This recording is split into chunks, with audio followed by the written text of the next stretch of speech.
નમસ્કાર, બુલેટિનમાં હું છું આપની સાથે દાનવી માલી। વાત કરીએ મહત્વપૂર્ણ સમાચાર। કોરોનાના નવા વેરિયન્ટની દહેશત ફેલાઈ છે, તો તેની વચ્ચે મહત્વના સમાચાર। અમદાવાદ શહેરમાં કોરોનાના કુલ 7 એક્ટિવ કેસ આવ્યા છે।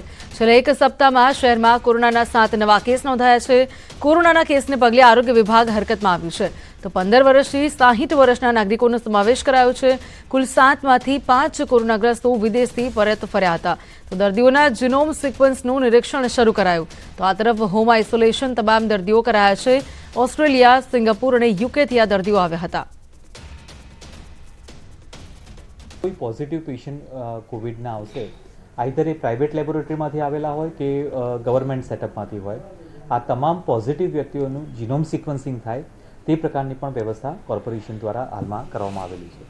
અમદાવાદ શહેર ખાતે હાલમાં 7 એક્ટિવ કેસીસ રિપોર્ટ થયેલા છે અને આ પૈકી જે 5 કેસીસ આવેલા છે તેની ટ્રાવેલિંગ હિસ્ટ્રી ફોરેનની છે, તે પ્રકારનું રિપોર્ટિંગ અત્યારે થયેલ। જી, આ તમામ જે 7 કેસ હાલમાં એક્ટિવ કેસ રિપોર્ટ થયેલા છે, એમાંથી 3 મેલ પેશન્ટ છે અને 4 ફિમેલ પેશન્ટ છે।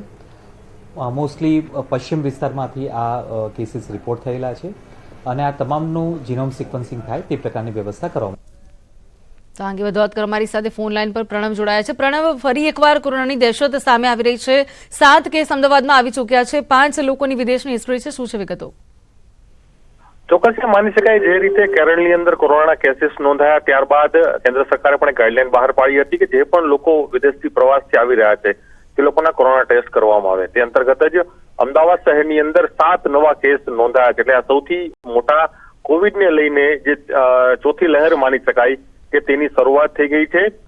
અગાઉ જે રીતે લહેરો આવી હતી તેમાં જે ભૂતકાળના અનુભવો થયા હતા એ આધારે જ મહાનગરપાલિકાના આરોગ્ય વિભાગ અત્યારથી જ હરકતમાં આવ્યું છે। તે અંતર્ગત જ આ જે 7 કેસ હાલ અહીં એક્ટિવ જોવા મળી રહ્યા છે। 7માંથી 5 વ્યક્તિઓ એવા છે કે જેઓ વિદેશની તેઓની હિસ્ટ્રી રહી છે। 2 વ્યક્તિઓની વિદેશ હિસ્ટ્રી જતી રહી તેઓ અમદાવાદના છે। અને સૌથી મોટી વાત એ બહાર આવી છે, જે ન્યૂઝીલેન્ડ પાસે આવી છે, કે આ તમામ જે એક્ટિવ કેસો છે તે પશ્ચિમ વિસ્તારના, એમાં પણ ઘાટલોડિયા, પાલડી અને જોધપુર, આ 3 વોર્ડમાંથી આ 7 કેસ હાલ નોંધાયા છે। હાલ જે દર્દીઓ છે તેઓની સ્થિતિ ઘણી સુધરેલી છે, સારી છે।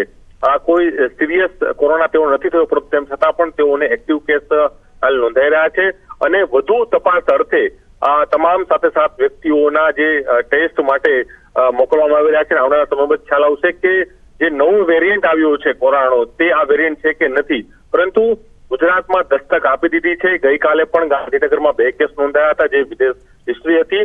ફરી વખત અમદાવાદની અંદર નવા 7 કેસ નોંધાયા છે, એટલે અમદાવાદ અને ગુજરાતની અંદર કોરોનાએ દસ્તક દીધી છે તે અહીં સ્પષ્ટ થયું છે। આરોગ્ય વિભાગે પોતાની તૈયારીઓ કરી રાખી છે।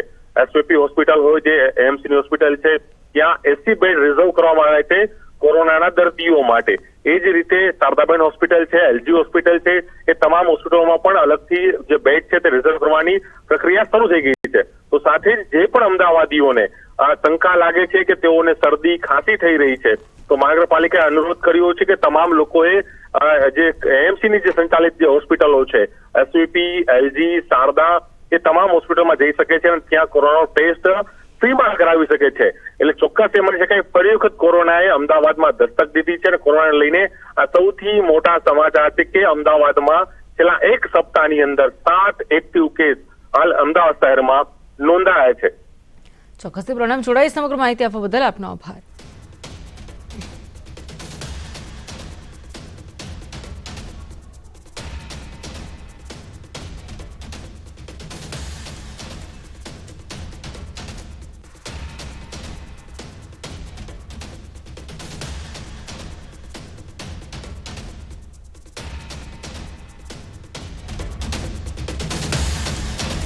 અમદાવાદ શહેરમાં કોરોનાના કુલ 7 એક્ટિવ કેસ નોંધાયા છે, ત્યારે આરોગ્ય વિભાગ હરકતમાં આવ્યું છે। 15 વર્ષથી 60 વર્ષના નાગરિકોનો સમાવેશ થયો છે। આ તમામ જે કેસ સામે આવી રહ્યા છે, નવા વેરિયન્ટની દહેશત વચ્ચે મહત્વના સમાચાર સામે આવ્યા છે। તો 7માંથી 5 લોકો એવા છે કે જેઓની વિદેશની હિસ્ટ્રી પણ હતી, ત્યારે આ તમામને લઈને આરોગ્ય વિભાગ હરકતમાં આવ્યું છે। સાથે જ હોમ આઇસોલેશન જે છે તે કરવામાં આવી રહ્યું છે।